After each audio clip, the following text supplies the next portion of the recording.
다 주의 것이니. 할렐루야. 우리 주님의 놀라운 평화가 여러분의 심령과 가정과 일터 위에 흘러넘치시기를 축복드립니다. 앞뒤 좌우에 있는 분들에게 보고 싶어 잠을 못 잤습니다, 이렇게 한번 인사해 주십시오.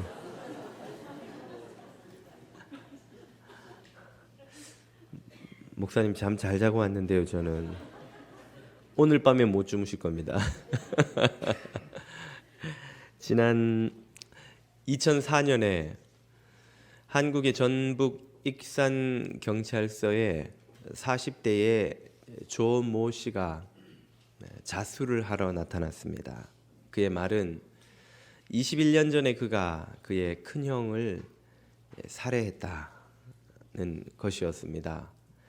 당시 그의 큰형은 교도소에서 막 출소한 후 집으로 돌아와 날마다 술을 먹고 가족들을 폭행하고 또 괴롭히고 또 집과 재산을 처분하려 해서 그만 격분한 나머지 둘째 형과 그가 공모를 해서 아무도 모르게 큰형을 해친 것이죠. 그리고는 집 뒤에 있는 텃밭에 매장을 했는데 갑자기 큰형이 보이지 않자 다른 가족들은 큰형이 평소처럼 평소에도 삶이 그렇게 안정된 것은 아니었던지 그저 가출을 한 것인 줄로 알았다는 것이죠. 이 둘째 형과 그는 이 비밀을 죽을 때까지 두 사람만 간직하기로 하고, 큰형만 없어지면 이제 집이 다시 평화를 되찾을 줄 알았는데, 그러나 그들의 기대와는 달리 두 사람의 삶은 그때부터 나락으로 떨어집니다. 둘째 형은 자신의 친형을 해쳤다는 이 죄책감을 견디지 못하다가 11년 만에 스스로 목을 메어 생을 마감합니다. 그리고 그도 꿈에서 죽은 형이 되살아오는 악몽을 꾸고 환청을 듣고 하는 이런 정신분열 증세를 보이다가 결국은 자신도 가출을 하고 이곳저곳 전전하며 불황자처럼 살았지만 더 이상 견딜 수 없게 되어 21년 만에 경찰서를 스스로 찾아온 것이죠. 경찰 조사에서 하는 말이 그 21년간이 지옥 같은 하루하루였다는 것입니다. 차라리 내가 내 죄를 자백하고 벌을 받는 것이 낫지 더 이상은 그런 괴로운 나날을 보낼 수가 없노라고, 그래서 자수하러 왔노라고 고백했던 것이죠. 이 두 사람, 두 형제의 범죄는 그 두 사람 외에는 아무도 아는 사람이 없었습니다. 그런데도 왜 두 사람은 그 비밀을 지키지 못하고 그렇게 불행한 삶을 살고 참 안타까운 인생을 그렇게 끝낼 수밖에 없었던 것일까요?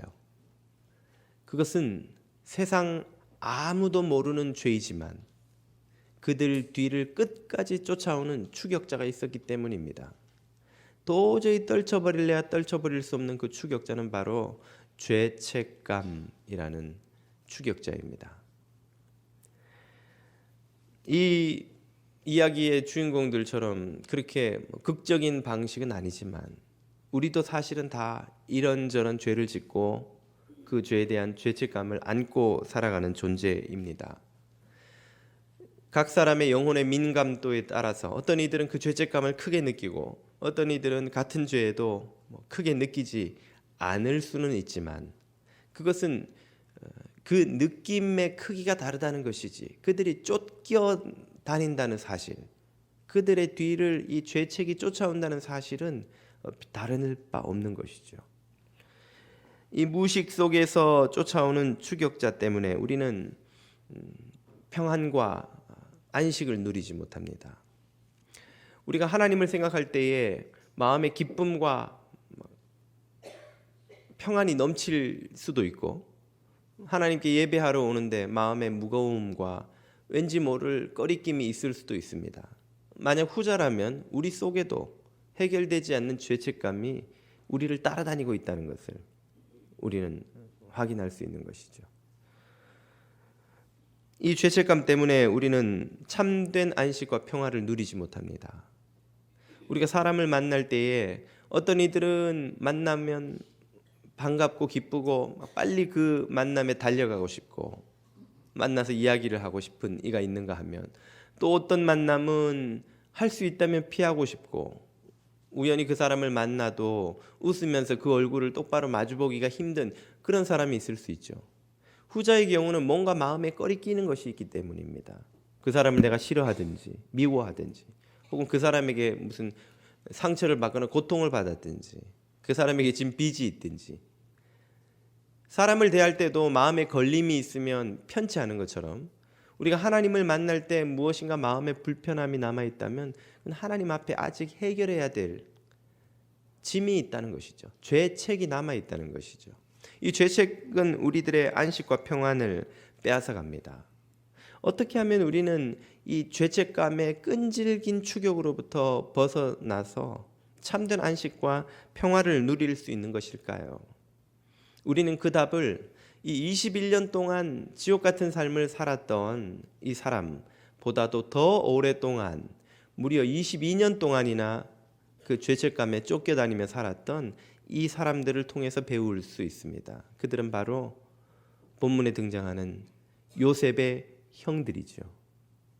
요셉의 형들은 요셉을 노예로 팔아버리고 22년 동안 참 죄책감에 쫓겨다니며 산 사람들이라는 사실을 이 창세기가 우리에게 보여줍니다. 우리가 기억을 더듬어서 42장으로 돌아가 보면 요셉의 형들이 요셉을 처음 만나는 장면이 나오죠.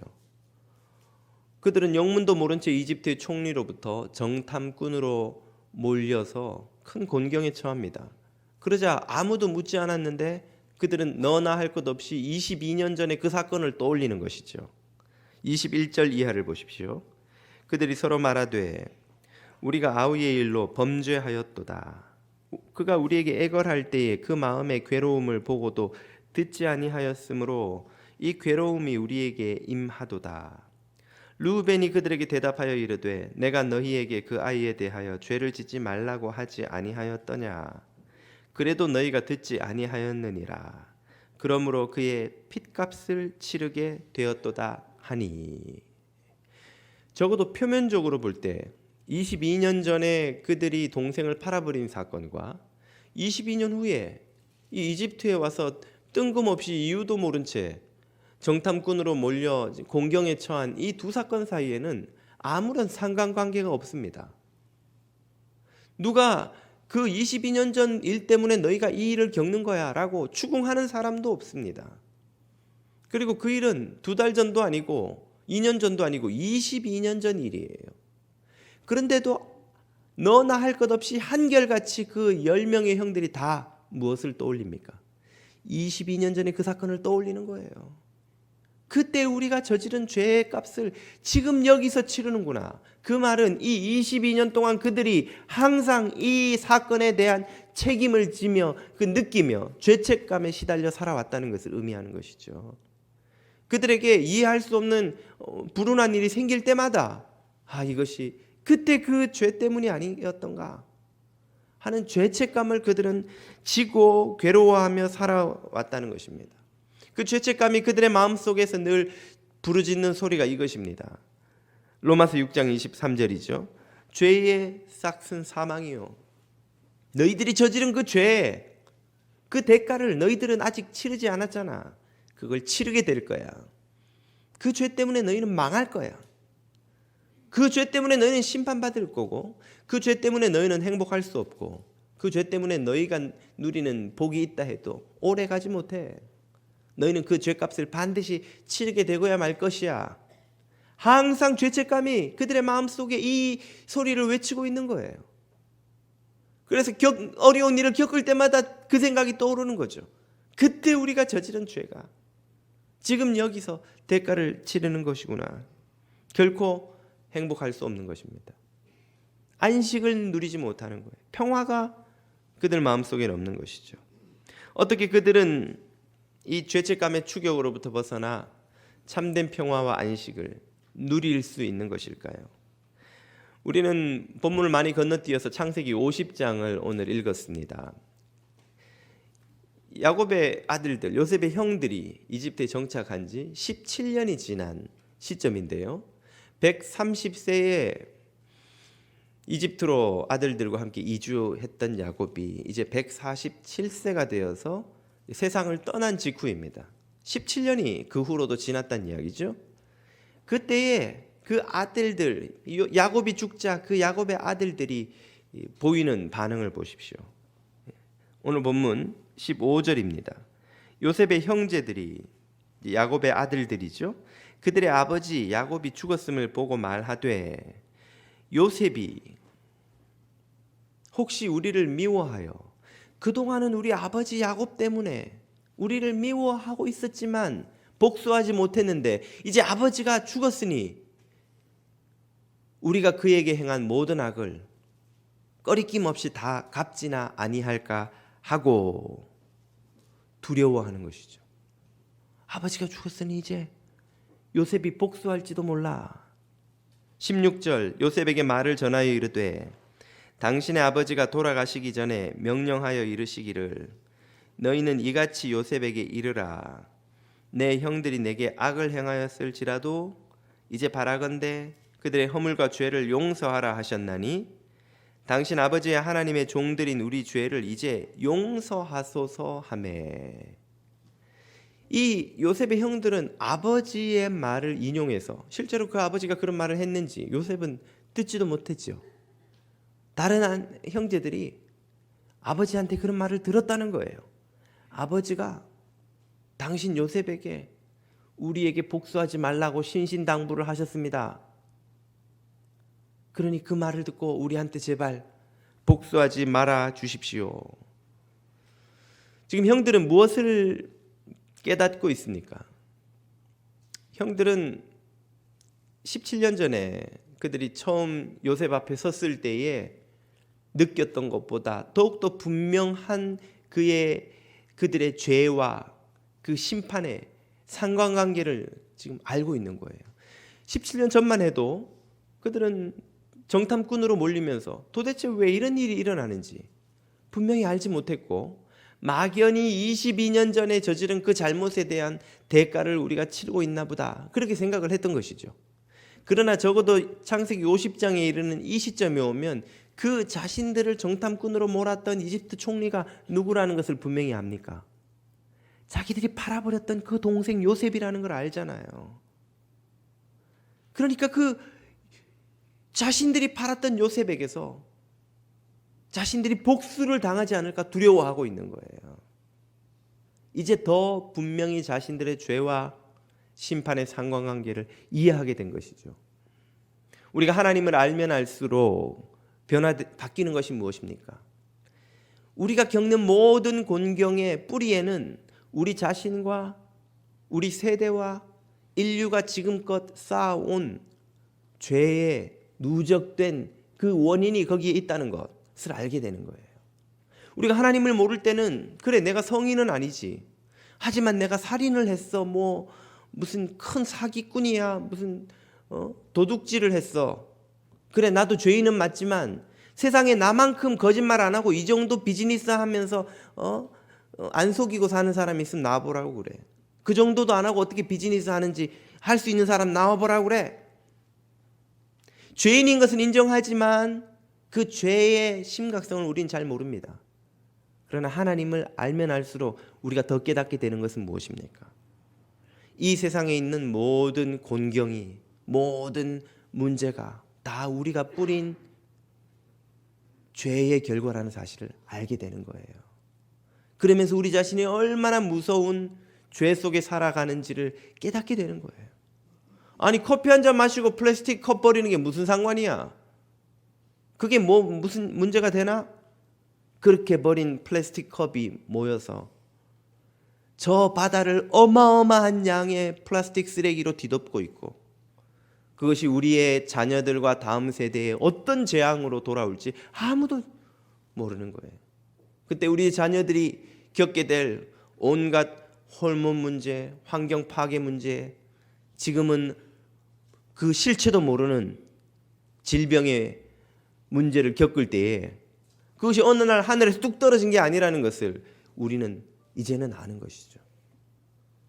아무 생각 없이 마시고 버린 컵 하나가, 아무 두려움 없이 쓰고 버린 스티로폼 일회용 접시 하나가 쌓여서 온 세상을 그렇게 병들게 하고 있다는 사실을 우리는 점점 더 알아가고 있지 않습니까? 사실 우리가 겪고 있는 대부분의 곤경, 그 어느 것도 예외 없이 사실은 우리가 뿌린 별 경각심 없이 두려움 없이 한 거짓말과 속임과 부정과 그릇된 선택들의 누적된 결과라는 사실을 하나님 앞에 서면 알게 되는 거예요. 그리고 이 형들은 22년 동안 죄책감에 쫓겨다닌 것도 모자라서 요셉을 만난 후에 요셉이 그들에게 용서를 선포했음에도 불구하고 그 후에도 17년 동안, 그러니까 결국 39년 동안 여전히 그들은 이 죄책감을 안고 살아가고 있다는 사실을 지금 이 순간 드러내고 있는 것이죠. 도무지 그들은 이 죄책감을 벗어버릴 수가 없는 거예요. 왜 그들은 그 형들은 요셉이 용서를 선포했음에도 불구하고 여전히 그의 용서를 믿지 못합니까? 그 이유는 자신들이 그 누구를 그렇게 용서할 수 없는 존재라는 사실을 알기 때문입니다. 아니, 내가 요셉이라면 나한테 그런 짓을 한 사람을 나는 용서할 수 있을까? 용서 못하는 거예요. 근데 요셉도 인간인데 어떻게 나를 용서한다고 말할 수 있냐는 거죠. 저 사람이 하는 말은 아버지 때문에 마지못해 하는 소리일 거야. 아버지가 살아계시니까 마지못해 우리한테 용서한다고 말한 거지. 진짜 속마음은 그렇지 않을 거야. 아니, 사람이 그런 배신을 당하고 그런 고통을 겪고 어떻게 그렇게 쉽게 용서할 수 있단 말인가? 인간을 아는 거죠. 인간을 알고 보니까 그 용서가 가능한 게 아니라는 것을 요셉의 형들은 너무 잘 알았고, 그러니까 요셉이 자신들에게 용서했다고 하는 말을 그 형들은 믿을 수가 없었던 거예요. 그래서 여전히 그들은 죄책과 불안과 두려움에 시달리며 살아가는 것입니다. 그럼 그들에게 요셉은 무엇을 요구합니까? 결론부터 말씀드리면 믿음을 요구하는 거예요. 요셉은 어떤 반응을 보이는지 17절 후반부를 보십시오. 요셉이 그들이 그에게 하는 말을 들을 때에 어떠했습니까? 울었더라. 왜 울었을까요? 안타까워서 운 거예요. 요셉은 형들을 이미 진정으로 용서했습니다. 그리고 형들도 용서받은 그 해방과 자유를 누리며 사는 줄 알았어요. 그런데 그 후로도 17년 동안 형들이 여전히 나의 용서를 못 믿고 두려움에 떨며 살았구나. 그걸 알게 된 거예요. 형들이 아직도 용서받았다는 사실을 모르고 있구나. 얼마나 걱정하며 두려워하며 살았을까? 그 생각을 하니까 요셉의 마음이 너무너무 아팠던 거예요. 그래서 요셉은 울었습니다. 어떻게 요셉은 그러면 형들이 의심하는 것과 달리 그 형들을 정말 용서할 수 있었을까요? 그 비밀이 바로 그 다음 19절에 이렇게 답이 나옵니다. 요셉이 그들에게 이르되 두려워하지 마소서. 정말 염려할 필요가 없어요, 형님들. 왜? 내가 하나님을 대신하리까. 여기에 요셉의 용서의 비밀이 나옵니다. 어떻게 인간이 인간을 그렇게 혹독한 고난을 겪게 한, 자신을 배신한 형들을 어떻게 용서할 수 있는가?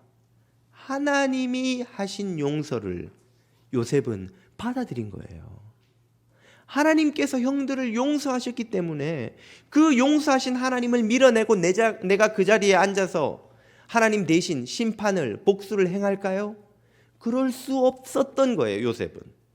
요셉은 하나님을 믿는 사람이었고 하나님이 형들을 용서하셨다는 사실을 믿었고, 그러므로 그도 형들을 용서하기로 한 것이죠. 그리고 형들에게도 그 하나님의 용서를 지금 믿으라고 요구하고 있는 거예요. 하나님이 그 형들을 위해 무엇을 하셨습니까? 20절이 이렇게 답을 해주죠. 당신들은 나를 헤아려 하였으나 당신들의 악을 모든 것이 합력하여 선을 이루게 하시는 하나님은 그것을 선으로 바꾸셔서 오늘과 같이 많은 백성을 구원하는 구원의 도구로 쓰셨습니다. 하나님이 당신들의 악을 손으로 바꾸시고 하나님이 당신들을 구원하셨고 하나님이 당신들을 통해 많은 사람을 구원하셨고 그래서 하나님이 당신들을 용서하셨으니 그래서 나도 당신들을 이미 용서한 겁니다. 하나님이 당신들을 용서하셨는데 내가 당신들에게 복수를 행할 수 있겠습니까? 그럴 수 없다는 것을, 또 그러지 않는다는 것을 형님들은 믿으셔야 된다는 거예요. 삶의 두려움과 근심을 벗어버릴 수 있는 유일한 길은 하나님의 이 구원을 믿는 것임을 여러분 믿으시기를 바랍니다. 그래서 이것을 믿으라고 요셉은 형들에게 간곡하게 호소하는 거예요. 21절입니다. 당신들은 두려워하지 마소서. 내가 당신들과 당신들의 자녀를 돌보리이다 라는 뜻이죠. 하고 그들을 간곡한 말로 위로하였더라. 무엇을 위로했다는 말입니까? 그들이 지금 근심하고 두려워하니까 그러지 마십시오. 근심하지 말고 두려워하지 말고 하나님을 믿고 평안을 누리시라는 거예요. 제가 절대로 당신들 해치지 않습니다. 내게 이런 권력이 있다고 해서 당신들을 눈꼽만큼도 해할 생각이 없습니다. 나는 이미 하나님의 용서를 믿고 당신들을 용서했습니다. 그러니 평안을 누리세요. 평안하게 사세요.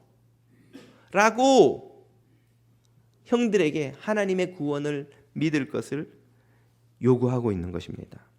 이 형들이 이제 안식을 누리며 살 수 있느냐 없느냐는 요셉을 통해 선포되는 이 하나님의 용서를 믿을 수 있느냐 없느냐에 달려 있는 것입니다. 그리고 이 형들에게 일어난 일은 똑같이 우리에게도 일어나고 있는 일입니다. 이 형들이 하듯이 우리도 하나님의 용서를 믿기가 대단히 어렵습니다.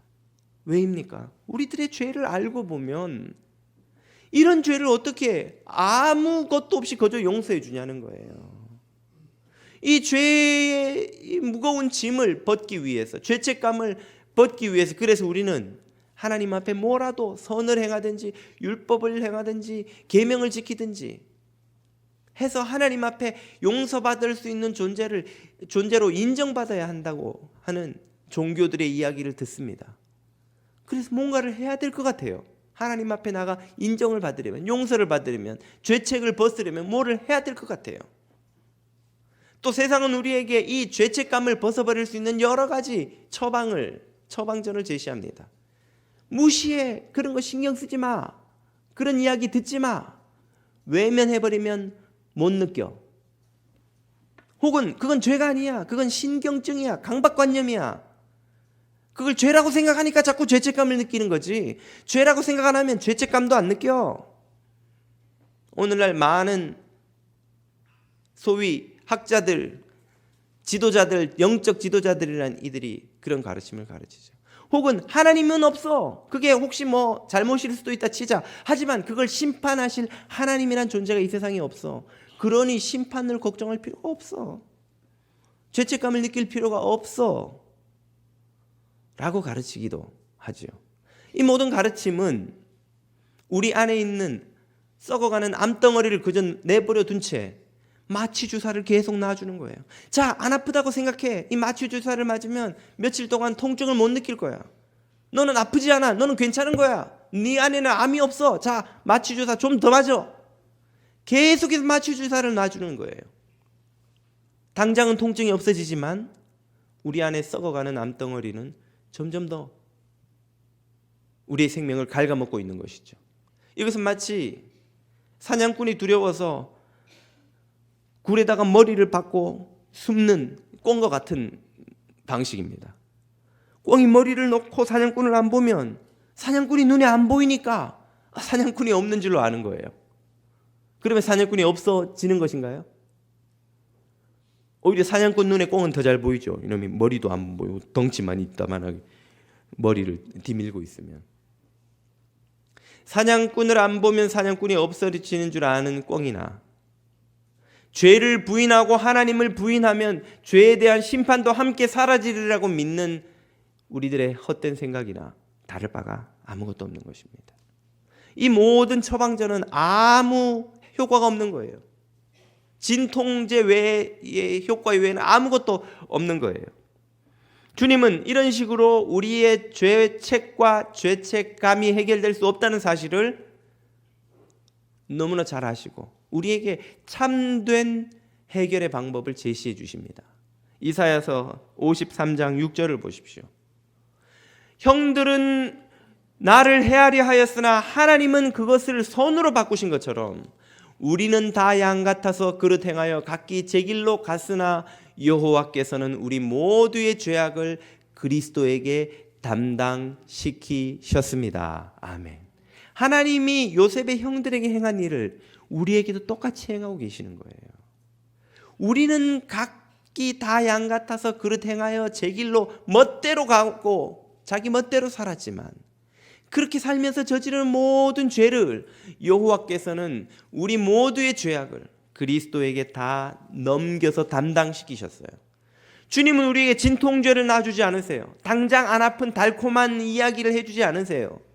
주님은 우리 안에 있는 암덩어리를 도려내십니다. 그것을 긁어내는 거예요. 깨끗이 잘라내는 거예요. 모든 죄의 암을 다 잘라내어서 예수 그리스도에게 담당시키시고 그리스도가 그 죄책을 대신 죄값을 치르게 하셨습니다. 이사야서 53장 5절이지요. 그가 찔림은 우리의 허물을 인함이요 그가 상함은 우리의 죄악 때문이라. 그가 징계를 받음으로 우리는 평화를 누리고 그가 채찍에 맞음으로 우리가 나음을 받았도다. 아멘. 우리의 죄책을 주님이 짊어지시고 우리의 죄값을 주님이 대신 치르셨어요. 주님은 우리의 죄책을 그대로 놔두고 자, 죄책감을 느낄 필요가 없어. 죄책이 없다고 생각해. 죄책감을 안 느끼면 그만이야 라고 하지 않으셔요. 죄책감을 아무리 지워버리려 해도 죄책이 그대로 있는 한 우리는 자유로울 수 없는 것입니다. 우리가 죄책감을 안 느끼려고 노력하고 심지어 안 느끼는 데 성공한다 해도 우리를 쫓아오는 죄책이라는 추격자를 여전히 뿌리칠 수가 없는 거예요. 주님은 그 모든 죄책감의 원인이 되시는 죄책을 뿌리채 뽑아서 그리스도에게로 다 넘겨주셔서 값을 치르게 하신 줄 믿으시기 바랍니다. 하나님이 요셉의 형들을 용서하시고 구원하신 것처럼 오늘 우리들에게도 그리스도를 통해서 이런 구원을 행하시는 거예요. 그리고 이것을 우리에게 믿으라고 명하시는 것이죠. 요셉이 형들에게 형님들 제발 하나님이 형님들을 용서하셨다는 것을 믿으시고 이제는 더 이상 두려워 떨지 마세요 라고 호소하는 것처럼 예수 그리스도는 오늘 우리에게 하나님이 행하신 이 구원을 믿으라고 명하십니다. 요한복음 14장 1절이죠. 너희는 마음에 근심하지 말라. 하나님을 믿으니 또 나를 믿으라. 아멘. 하나님을 믿으니 또 그리스도를 믿으라. 왜입니까? 하나님이 우리의 죄책을 다 해결하셨기 때문이죠. 그리스도를 통해 해결하셨기 때문이죠. 요셉의 형들이 도저히 믿을 수 없는 그 용서를 정말 믿게 되면 그들의 삶이 이제 어떻게 바뀌겠습니까? 정말 하나님이 그들을 용서하셨고 정말 요셉이 그들을 완전히 이미 17년 전에 완전히 용서했다는 사실을 그 형들이 깨닫게 되면 이제 심판의 근심과 두려움으로부터 복수의 두려움으로부터 해방되겠죠. 그리고 우리가 요셉에게 그런 잘못을 저질렀는데 하나님도 요셉도 우리를 정죄하지 않고 심판하지 않는다는 사실을 깨닫게 되면 그들의 이제 남은 삶은 그 은혜를 베푸신 하나님과 그 원수된 형들을 용서한 요셉에 대한 감사와 감격과 그 은혜를 갚고자 하는 삶으로 남은 생이 이어지겠죠. 그것이 그리스도인의 삶인 것입니다. 어떻게 하나님이 우리의 모든 죄값을 아무 조건도 없이 그리스도에게 다 넘겨서 우리를 용서하시고 구원하셨는가? 그 사실을 깨닫게 되면 우리는 그리스도의 그 희생과 하나님의 사랑에 감사 감격해서 남은 생을 살 수밖에 없죠. 그것이 그리스도인의 삶인 거예요. 그것이 그리스도인의 삶의 에너지이자 삶의 도덕이자 삶의 이유인 것입니다.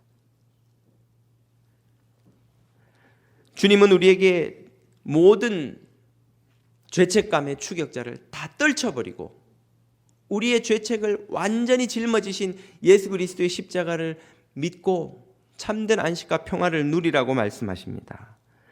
요한복음 14장 27절을 보십시오. 평안을 너희에게 끼치노니 곧 나의 평안을 너희에게 주노라. 내가 너희에게 주는 것은 세상이 주는 것과 같지 아니하니라. 세상이 준다는 평안이 많지만 그건 다 진통제뿐인 거예요. 그건 암을 제거해 주지 못하는 거예요. 그건 잠깐 통증으로부터 우리를 벗어나게 해줄 뿐 근본적인 해결이 아닌 거예요. 그러나 주님이 주시는 평안은 근본적인 죄책을 다 예수 그리스도가 갑지불을 해버리심으로 벗겨버리시는 것입니다. 그러므로 세상이 주는 것과 다른 평안이에요. 그 평안을 누리는 자는 마음에 근심하지도 말고 두려워하지도 말아야 하는 것이죠. 그럴 필요가 없는 것이죠. 근심할 필요도 두려워할 필요도 없는 것이죠. 하나님을 볼 때 여러분은 하나님을 예배하러 나오는 일이 기쁘고 감사하고 감격스럽고 말할 수 없는 은혜 가운데 나오시는지요? 정말 만나고 싶었던 옛 친구, 젊은이들이 사랑하는 연인을 만나러 갈 때 나가는 그 설레임과 기쁨이 여러분 안에 하나님을 만나러 나올 때 있습니까? 아니면 무거움과 꺼리낌과 부담과 왠지 모르는 짐이 여러분 안에 있습니까? 만약 후자라면 우리 안에 아직도 주님의 그 십자가의 희생을 온전히 믿지 못하는 불신앙이 남아있는 거예요. 그렇다면 우리는 지금 주님의 말씀을 들을 필요가 있습니다. 너희는 마음에 근심하지도 말고 두려워하지도 말라. 하나님을 믿으니 또 나를 믿으라. 우리를 위해 십자가를 지시고 모든 죄책을 완전히 벗겨주신 그 주님을 믿으시고 참된 안식과 평화를 누리시는 여러분이 되시기를 축복드립니다. 기도드리겠습니다.